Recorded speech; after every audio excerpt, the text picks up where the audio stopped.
Alright, so today I want to talk about creating designer snakes, and that's pretty much what I'm doing here in my snake room breeding ball pythons, and I'm trying to get the different colors and patterns on the snake. It's essentially, I am an artist, and this is my canvas, the snake, the skin of the snake, which is pretty interesting, and depending on what genes I breed together, I could get different results.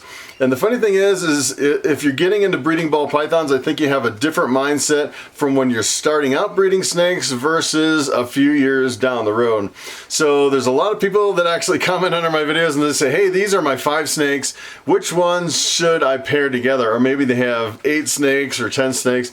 And the thing you have to think about is being an artist. Every year, when you get to the end of the year, you're essentially getting brand new canvases and new projects. You're completely starting over. So for example, I was breeding like my Desert Ghost visuals together, and actually when I started out, I said, all right, I want to take this Desert Ghost female, breed it with my Desert Ghost male so I can get a whole bunch of Desert Ghost offsprings. And it's kind of the same thing, you know, people will pick up a male and female clown, a male and female pied, and then they breed them the first year, and then comes the second year, and you're like, well, now what do I do? and then you know, further and further you get down the road, you know, pretty soon you've crossed different things together.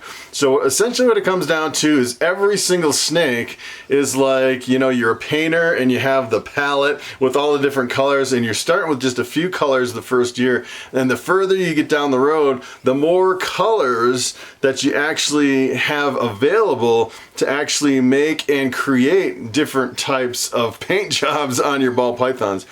And the other thing you have to think about is most of the paintings that you're making on the snakes, you're actually selling almost all of them, unless you really want to expand really aggressively. Let me tell you, I produce about 100 hatchlings, and I'm always like, oh yeah, I want to hold this one back and this one back, and pretty soon it gets to the point where, you know, if I held half of them back, it would expand really, really fast. It would be, even if I held 10% back, you know, you're essentially, if you get 10 eggs per clutch, and then you hold 10% back, essentially what you're doing is you're doubling all your females and potentially, and you're doubling your operation. So it only takes a small amount of holdbacks to really grow your operation really fast. And then you have to think about, do I really want to get into this big time? Because I would say as a small breeder, it's a lot more fun than, you know, if you have like warehouses and employees and, you know, a whole shipping department. It's you know, I don't really want to grow my operation to that size,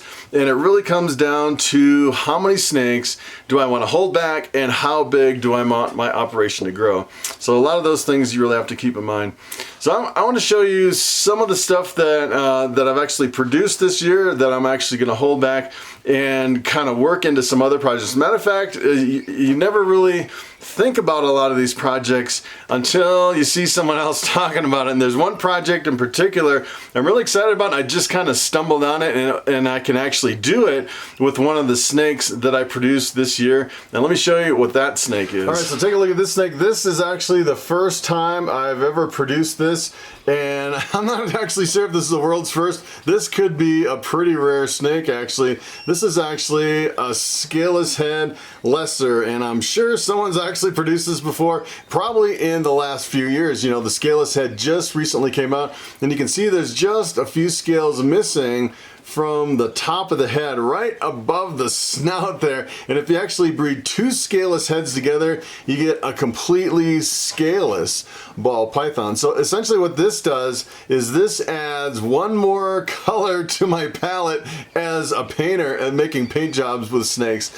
And actually, you know, I was trying to figure out, you're always thinking about what can I do with my new color? What kind of a paint job can I make with something like this? And I actually stumbled on a video this guy was making, and he was talking about a white snake with red eyes. And the way you make a white snake with red eyes is essentially you can, there's several ways you can do it. And with a lesser, it's pretty easy, because with a lesser, if you breed a lesser to a lesser, you can get a super lesser. which is an all white snake. And then to give it the red eyes, essentially what you need to do is you need to breed it and have a visual albino in there. So what it would really be, kind of a long-term project, I guess, for this, it would be a super lesser, which would have 2 copies of the lesser gene. It would be an albino, which would have 2 copies of the albino gene. And then it would be the super scaleless head, essentially 2 copies of the scaleless head, which would be a totally scaleless white snake with red eyes, which would be really cool. And someone just kind of mentioned it in a YouTube video. I was like, that is something I can do with my new, you know, I've seen actually people do it without the scaleless head. They've produced, you know, it's essentially kind of like, I guess, well, they call it a snow. A snow is actually kind of the same thing, but that's an axanthic albino. But I think you could do the same thing with the super lesser, because the super lesser is a white snake, and then you could throw in the albino in there. So essentially what I'd have to do is I would have to breed this to my albino. If this happens to be a male, hopefully this is a male. If it's a female, I actually don't have, well, I guess I could throw in my albino pied if this was a female. Of course, it'd take a few years to grow this up, but then once you produce that, you could potentially get a lesser scaleless head het albino out of the mix. And then what you'd have to do is you really have to produce 2 of them, breed them back together, and I don't know what the odds are to hit all 3. It'd be like the triple super kind of a deal, where you'd have to actually have 2 copies of the lesser, 2 copies of the scaleless head, 2 copies of the albino to get the all white snake with red eyes that is totally scaleless. And I thought that would be a really neat long-term project. So you never know, you had something out and you're always looking for something to do with it year after year. So for example, if this was a male, what I could do is I could breed it to my albinos probably next year, because it's definitely not big enough this year. But if I bred it back to my albino and got some, you know, scaleless head lessers out of it, all I'd really need is a male and a female. And then essentially what I do is I take this and figure out future projects, because once I hit the odds and once I make those snakes, I really don't have to produce it again. It just goes back on my canvas of, you know, the little palette, the color palette that the painters use, and I can use it for other projects. So essentially what we are is we are artists trying to make some really cool paint jobs on these snakes, and it's always changing the more stuff we add to it. All right, so another reason that you would actually breed ball pythons, not only are you an artist creating really cool paint jobs, but sometimes you can just do it for the fun of it. And this is some brand new hatchlings that I actually produced that are right out of the incubator. Let's take a look. I'm sure these are out of the eggs. These, let's take a look at these. These are actually both out of the egg, which is pretty cool. These are, I'm pretty sure these are world's first ball pythons here. These are actually triple hets, albino, pied, and clown, which is pretty cool. So when I actually, so really for this, I'm not really breeding these for anyone else. I'm not breeding these to add to my color palette. Whoa, that guy's snappy. Woo! I'm not breeding these to add to my color palette. What I'm doing is I'm breeding these to actually have some fun. So the fun part about this is these 2 normal looking snakes, they're almost completely normal looking. They have kind of a, I've found that the triple heads kind of have kind of a crazy pattern and a little bit pretty much normal color, but the pattern is a little jumbled up from the triple head. But if you breed both of them together, you'll get albinos, you'll get clowns, you'll get pieds, you get albino pieds, you'll get albino clowns, you'll get clown pieds, you'll get albino clown pieds, you'll get some normals, you'll get a whole bunch of stuff, and all of it will be, you know, like if you don't hit the odds, it'll be like 66% possible het for the other stuff that you miss. So really what these are for, this is just really to have a lot of fun. So once these grow up and I start breeding them, I actually have a whole clutch of 6. These are the last 2 that came out. So these are really kind of, you know, a fun, creative snake that is actually just breeding them for fun, not really breeding them for anyone else, not breeding to really enhance enhance anything. Although if I do hit the triple visual and I actually get the albino pied clown, probably what I'll do then is I'll actually breed that one back to another recessive, or maybe I'll do multiple recessives and get, you know, the quadruple het. I could do like a quadruple het with the axanthic in, and do the quadruple het with the sunset in there, or a whole bunch of stuff like that. Grow those up, and you know, for me, it would almost be worth, you know, just having a whole bunch of quadruple hets and just kind of be surprised every time I open up a snake. That would be a really cool way to really kickstart and really jump into the breeding. So what I'm going to do from here is I'm actually going to name these two, and I'm going to print some labels, and I'm going to set them up in my hatchling rack. So I'm starting to think that, you know, just going with the fun ball pythons, the multiple hets, and you actually kind of be surprised at every single clutch. As a matter of fact, if I had like a 5 gene visual crossed with a 5 gene visual, and I could make some that were like 10 gene hets. Wouldn't that be awesome? And every single year you could just hatch out some amazing stuff every time. So what I'm gonna do is I'm actually gonna take this little snapper right here. I'm gonna name this guy. Let's see, I pulled the name out of the jar. This one is named Rusty. Rusty is a little snapper. So that is Rusty. Let's get a name for my other one here. See what this other one is. This is, all right, this one is Lucky. And I like to name all my snakes, I like to name them right out of the chute. All right, so here are the labels I made for my rack. I just use a label maker and I put it right on my rack. These are het pied, het albino, het clown. This is Lucky and Rusty. And the funny thing is I have another one called Hope. And if I breed Lucky with Hope, there is a lot of hope and luck in getting maybe a triple visual. All right, so take a look at this snake. This is one of my most impressive snakes in my whole collection. Well, I don't know. I think Bobby's pretty impressive, crawling on my shoulders. And I think my new Banana Inchy Clown, that one's really impressive. But I would say there's actually another strategy for breeding designer ball pythons, and I've actually seen one breeder who'll do this. Essentially what he'll do is he'll breed it a whole bunch of different snakes, and then he'll produce something like this that is just outstanding, over the top impressive. It is really awesome, something like this. And then what he'll do is pretty much for his whole breeding operation, the only thing he'll produce is really visually stunning snakes like this. He doesn't really look at the price, he doesn't look at the breeding potential.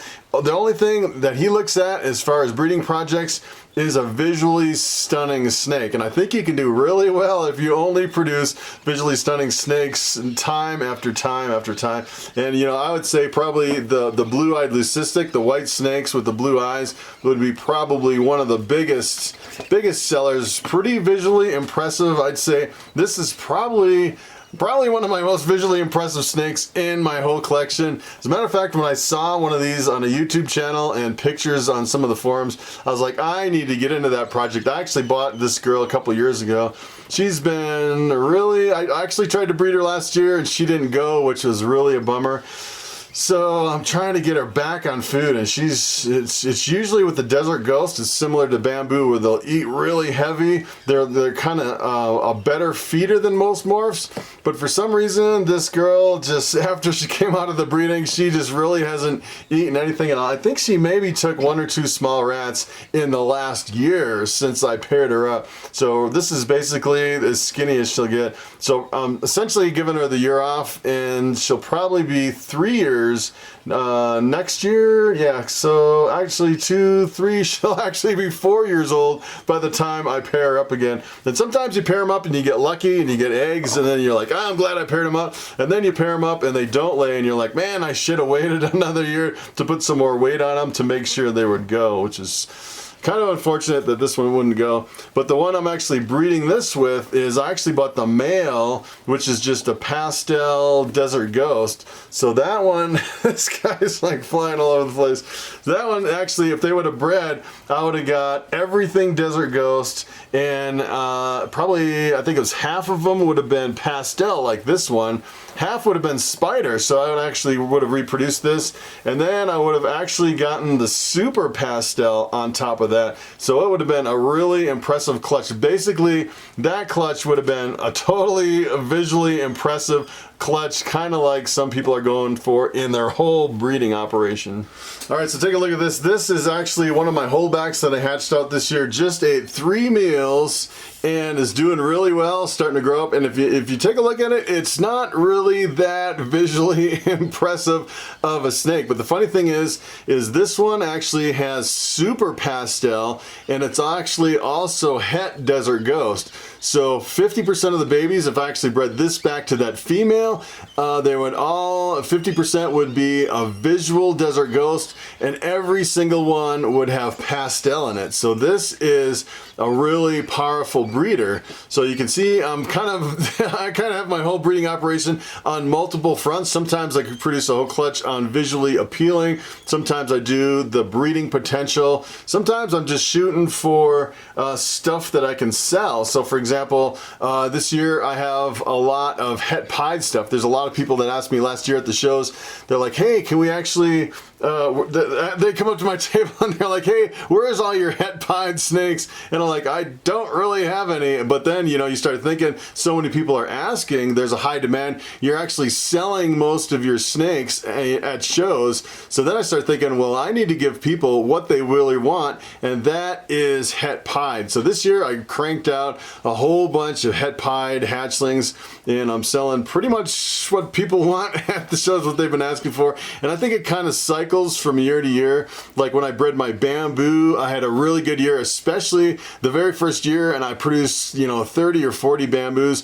Bamboos had never been seen here in Colorado, and they did really well. It's basically supply and demand, and really dependent on your local areas too. So you don't really want to produce the same thing year after year. Like, for example, you don't want to produce a whole bunch of like any one thing on a continual basis. And if you just have a few snakes, you could kind of get into that mentality, especially you know, if you have just a couple desert ghosts and you're thinking, all right, every single year I'm going to produce, you know, the desert ghosts. And it really doesn't work like that, because, you know, you start, the more snakes you get and the more you hold back, the more color palettes you have to actually work with and breed different pairs together. So another strategy some people will take, as far as some of the big breeders, I've seen this quite a bit, is they will actually produce a little bit of pretty much everything. So they won't really produce a lot of one thing. As a matter of fact, when I first started with Bobby here, I got him, and I was really excited to have, you know, a pretty high-end snake, the bamboo,